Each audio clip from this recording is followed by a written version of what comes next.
Assalamualaikum warahmatullahi wabarakatuh. Salam sejahtera buat semua rekan-rekan.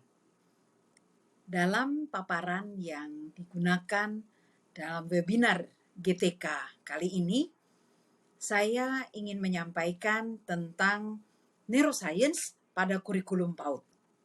Nah, serunya jangan ragu dengan kata neuroscience, ya.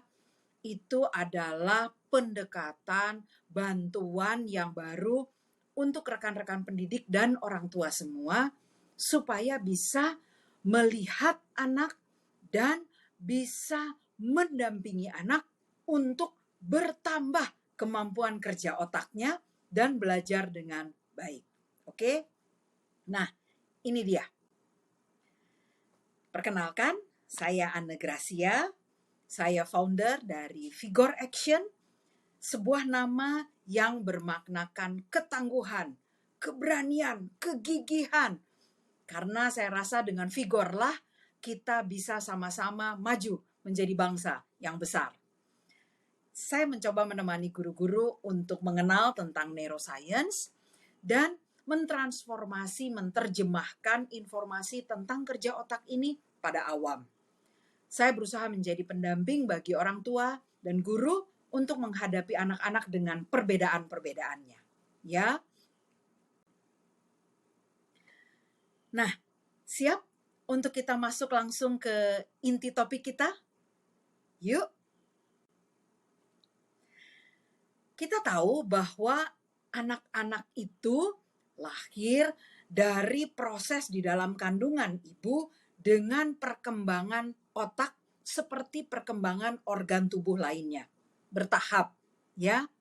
Dan waktu lahir, otak itu sama dengan organ lain seperti mata, hidung, telinga, tangan, ya, sudah terbentuk. Termasuk juga seperti organ dalam, ya, jantung, paru-paru, lambung, usus dan lainnya itu terbentuk di dalam kandungan dan kemudian bayi lahir. Nah, kita tidak membahas adanya kondisi anomali dulu ya, atau adanya perbedaan dalam kandungan. Tapi mari kita bahas yang kondisi reguler dulu. Bayi lahir, kemudian akan mengalami aktivitas rutin bersama orang tua. Mengalami masa ASI, MPASI, main ciluk, bak, dan berbagai kegiatan lain. Sampai anak-anak itu juga belajar untuk sikat gigi, mandi, makan sebelumnya. Oke. Rekan-rekan semua, proses tersebut adalah pekerjaan di otak. Kita lihatnya pekerjaan di luar. Namun sebetulnya itu adalah proses kerja otak di mana di otak ini terjadi koneksi bahasa kita. Teman-teman udah nggak asing kalau pakai bahasa koneksi ya.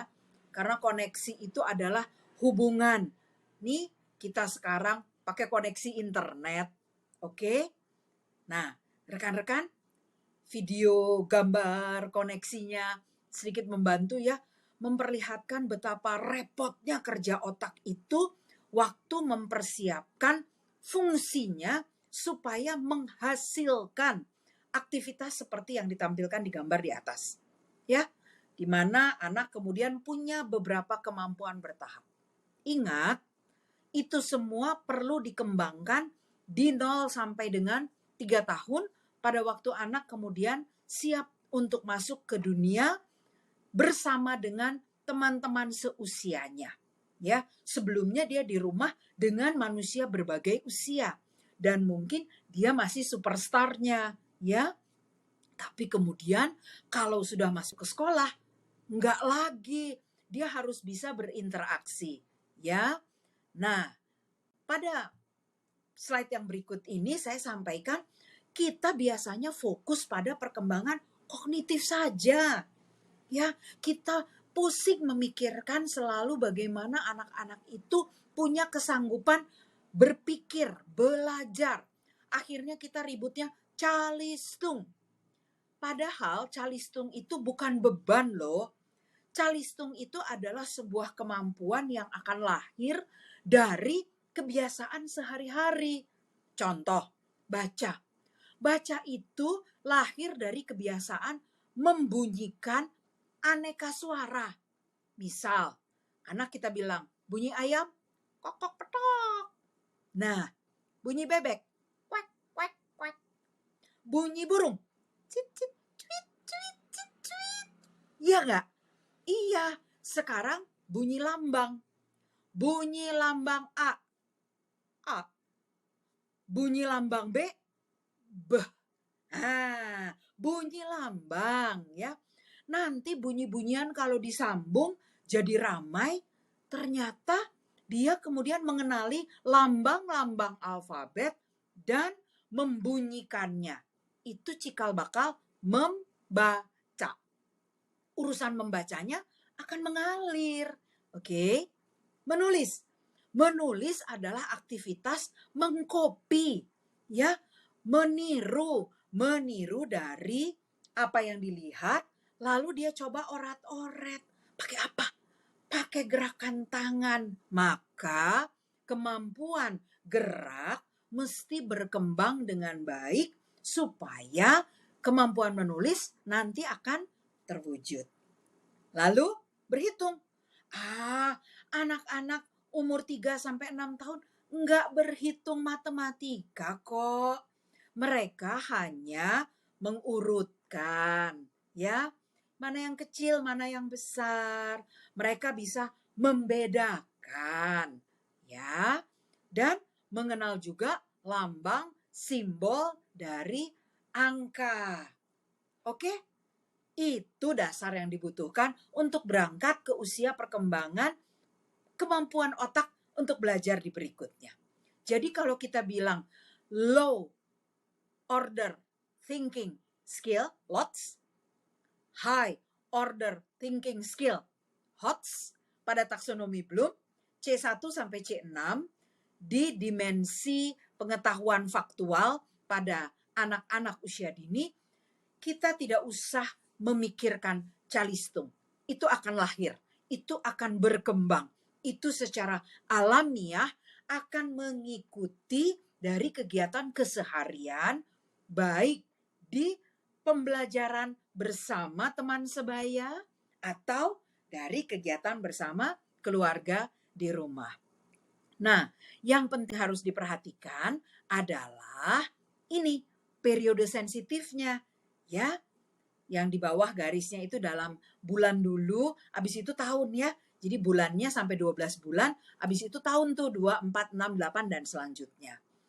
Ada periode sensitif perubahan pada perkembangan kerja otak. Otaknya mah sama, tapi fungsinya yang akan berubah. Oke? Fungsinya akan bertambah matang dan akan bertambah kompleks. Kompleks itu apa? Bisa overlap, bisa tumpang tindih, dan hasil tumpang tindih bisa membentuk fungsi-fungsi baru. Duh, gimana sih Bu Anne? Bayangin warna deh. Warna aja ada warna-warna primer ya. Putih, hitam. Kalau udah ketemu bisa jadi abu-abu. Oke? Lebih ekstrim. Kuning, biru. Ketemu, ada hijau. Ya enggak? Fungsi otak gitu. Ya, ada fungsi-fungsi primer di otak ini yang nanti kalau saling overlap memunculkan kompetensi, kemampuan seorang anak untuk menjadi manusia dewasa. Nah, apa aja fungsi primer yang terutama kita mesti perhatikan? Yang pertama sekali adalah sensori motor. Jadi sistem sensornya mesti kita perhatikan sekali. Apa sih itu? Panca indera. Ya, panca indera itu gerbang masuk informasi ke otak.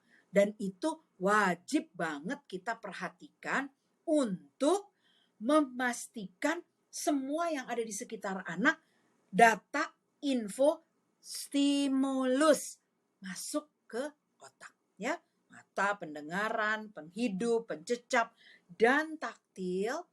Lalu sensori itu tertulis tambahannya sensori motor. Sensori motor artinya perkembangan ke arah gerak. Dan untuk itu sistem sensornya akan bertambah bukan cuma 5 indera, tapi ditambah dengan vestibular atau keseimbangan yang overlap sistemnya dengan auditori dan visual, ya. Kemudian juga proprioseptik. Apa tuh? Kemampuan mengenali bahwa dia sedang bergerak. Ototnya bekerja untuk mengubah posisi sendi-sendinya.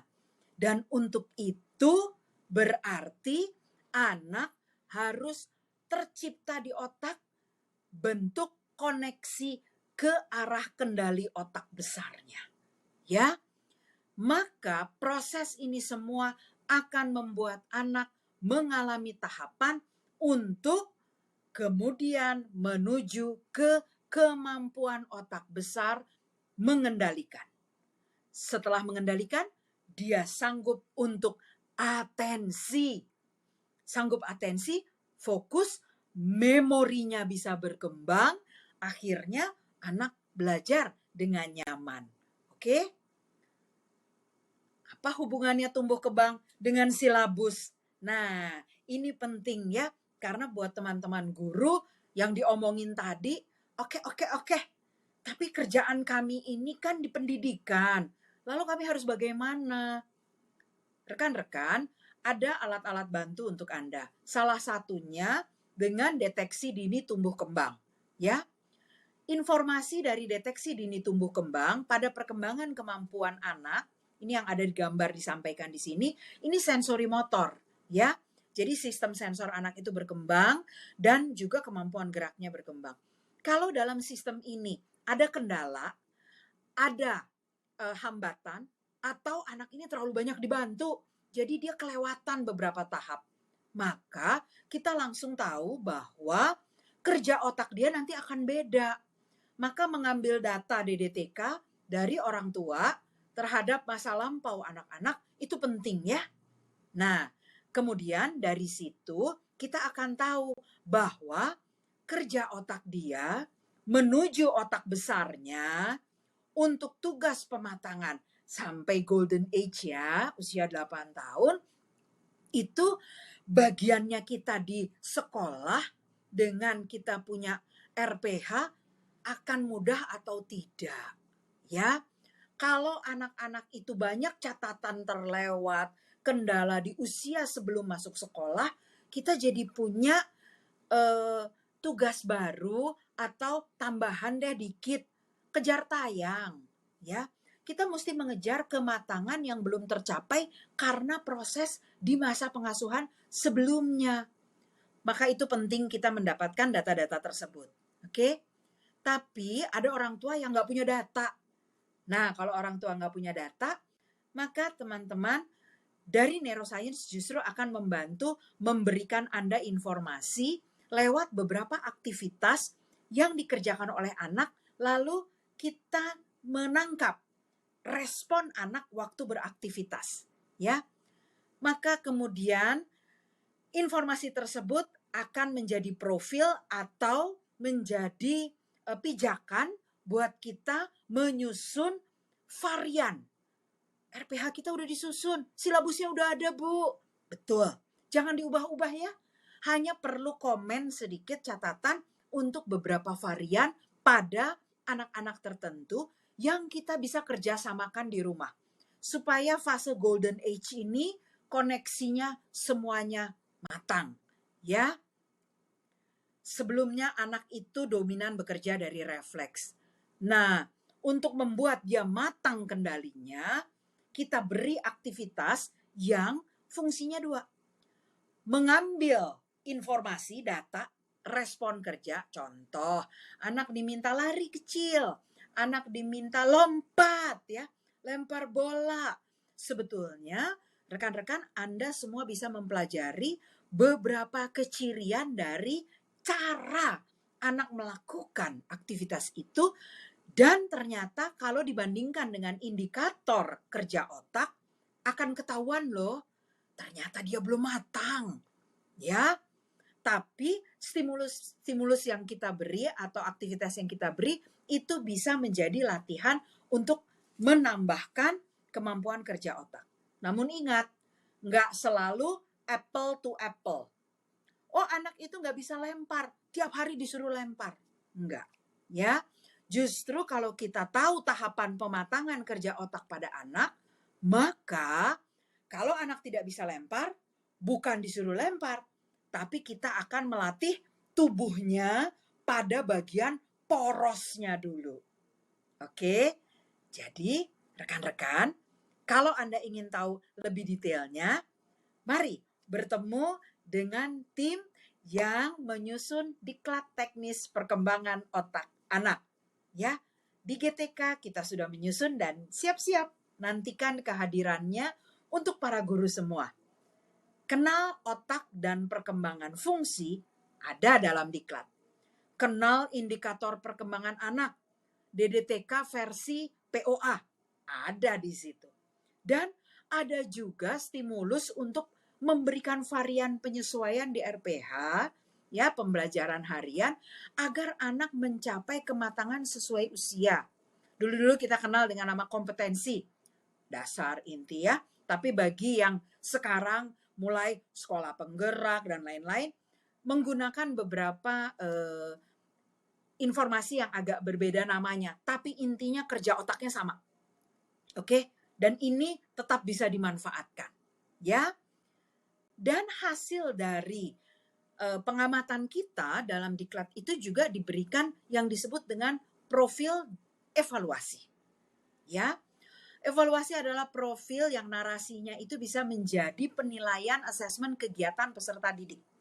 Oke, jadi teman-teman akan lebih nyaman berinteraksi dengan orang tua. Di modul terakhir pada diklat teknis nanti juga Anda dibekali baik dengan bahan maupun cara untuk melakukan seminar parenting. Asik ya? Maka rekan-rekan, yuk belajar bareng-bareng. Ya, dengan kita melakukan hal ini, kita tahu satu hal. Kenal anak, kenal perkembangan otaknya.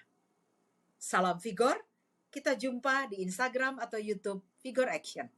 Wassalamualaikum warahmatullahi wabarakatuh.